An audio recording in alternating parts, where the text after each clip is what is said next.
उधर ग्वालियर में चुनावी अभियान में पहुंचे अमित शाह ने कहा कि ग्वालियर काशी से कम नहीं है और ये संगीत सम्राट तानसेन महादाजी सिंधिया की नगरी है। उन्होंने कहा कि ये भूमि हमारी राजमाता सिंधिया अटल बिहारी वाजपेयी की भूमि है, जिसने देश को भाजपा का पहला प्रधानमंत्री दिया। इसके साथ ही उन्होंने कहा कि देश की अर्थव्यवस्था को दुनिया की तीसरी बड़ी अर्थव्यवस्था बनाना है और ये काम बीजेपी सरकार ही करेगी।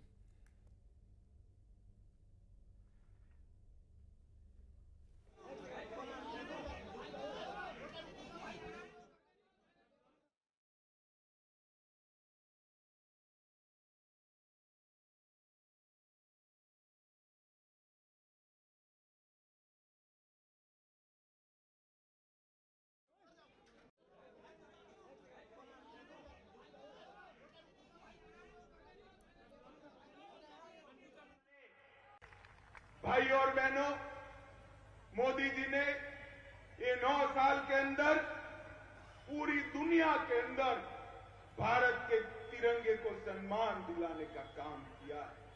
आज दुनिया में कोई भी कहीं पर भी जाता है तो दुनिया में इंडिया मूवमेंट की बात हो रही है। भारत 11वीं अर्थव्यवस्था में से 5वीं अर्थव्यवस्था यही 9 साल में बना और मैं आपको कहना चाहता हूं, तीसरी टर्म मोदी जी को दे दीजिए, 5वीं अर्थव्यवस्था से तीसरे नंबर की अर्थव्यवस्था देखते भारत बन जाएगी। मित्रों, आईएमएफ भी स्वीकारता है कि डार्क जोन में एक ब्राइट स्पॉट भारत की इकोनॉमी है और भारत ने कोरोना के सामने जो लड़ाई लड़ी है, आज पूरी दुनिया इसकी पूरी प्रशंसा कर रही है। ग्वालियर वालों बताओ, सभी को कोरोना के दोनों टीका लगे हैं या नहीं लगे हैं? हाथ ऊपर करो तो लगे या नहीं लगेंगे? 25 पैसा भी किसी को देना पड़ा है? कॉफी पिलाकर मोदी जी ने टीका लगाया या नहीं लगाया? मोदी जी ने 220 करोड़ टीके लगाकर समग्र भारत को कोरोना से सुरक्षित करने का काम नरेंद्र मोदी जी ने किया। आज भारत दुनिया का सबसे बड़ा दूसरे नंबर का मोबाइल निर्माता बन चुका है। तीसरा सबसे बड़ा स्टार्टअप का केंद्र बन चुका है और रिन्यूएबल एनर्जी में भी दुनिया में भारत देखते 9 साल में 11 नंबर से तीसरे नंबर पर आए। ग्वालियर वालों, मुझे बताओ भैया, ये कश्मीर जो है ये भारत का है या नहीं? अरे जोर से बोलो, है या नहीं है? धारा 370 हटनी चाहिए थी या नहीं हटनी चाहिए थी? एक कांग्रेस पार्टी जो यहां सरकार बनाने के दावे करती है, 70 साल तक धारा 370 को अनौरस संतान की तरह, अनौरस बच्चे की तरह अपनी गोदी में खिलाने का काम करती थी, क्योंकि उनको वोट बैंक की पॉलिटिक्स करनी। आपने मोदी जी को दूसरी बार प्रधानमंत्री बनाया। दूसरी बार प्रधानमंत्री बनाते ही 5 अगस्त 2019 को मोदी जी ने धारा 370 को समाप्त कर दिया। और उस वक्त एक कांग्रेस के राहुल बाबा, जानते हो ना? अरे भाई, जानते हो ना? एक कांग्रेस के राहुल बाबा कहते थे धारा 370 मत हटाओ, खून की नदियां बह जाएगी। अरे राहुल बाबा, खून की नदियां छोड़ो, किसी की कंकर चलाने की हिम्मत नहीं है, कंकर चलाने की।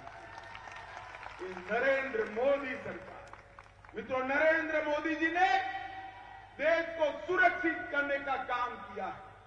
कांग्रेस की 10 साल सरकार चली, सोनिया मनमोहन की सरकार चली, आए दिन पाकिस्तान से आलिया मालिया जमालिया घुसते थे और बम जमा के कर चले जाते थे।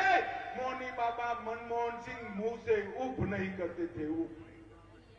आपने मोदी जी की सरकार बनाई, पाक से घुसे हुए आतंकवादियों ने उरी और पुलवामा में फिर से गलती कर दी। 10 ही दिन में मोदी जी ने एयर स्ट्राइक और सर्जिकल स्ट्राइक कर पाकिस्तान के घर में घुसकर आतंकवादियों का सफाया। मित्रों, मोदी जी ने G20 को एक बहुत अच्छे तरीके से 58 से ज्यादा स्थानों पर भेजकर G20 समिट को भारत की भाषा, संस्कृति, खान-पान, वेशभूषा उसको समग्र दुनिया में पहुंचाने का काम किया। इसके साथ साथ वसुधैव कुटुंबकम के मंत्र को आज पूरी दुनिया वसुधैव कुटुंबकम के मंत्र को बोलती हुई है। ये सिद्धि मोदी जी ने G20 के माध्यम से। रायपुर से बड़ी खबर है, जहां पर छत्तीसगढ़ कांग्रेस ने एक्शन लिया है अपने 6 बागियों पर। कांग्रेस ने 6 बागियों को पार्टी से निकाल दिया। जी हां, कांग्रेस के 6 बागी 6 साल के लिए पार्टी से निष्कासित कर दिए गए। जशपुर से प्रदीप खेस, रायगढ़ से शंकर लाल, मुंगेली से रूपलाल, कसडोल से गोरेलाल साहू को निकाला गया है। रायपुर उत्तर से अजीत कुकरेजा पार्टी से निष्कासित। बालोद से मीना साहू को पार्टी से बाहर का रास्ता निकाल दिया गया। बागियों पर छत्तीसगढ़ कांग्रेस ने एक्शन लिया। बागी होकर उन्होंने निर्दलीय नामांकन भरा है। रायगढ़ से निर्दलीय प्रत्याशी हैं शंकर लाल और सीएम भूपेश बघेल के करीबी माने जाते थे, लेकिन बागी हो गए और बागी हुए तो गाज गिरी, पार्टी से बाहर।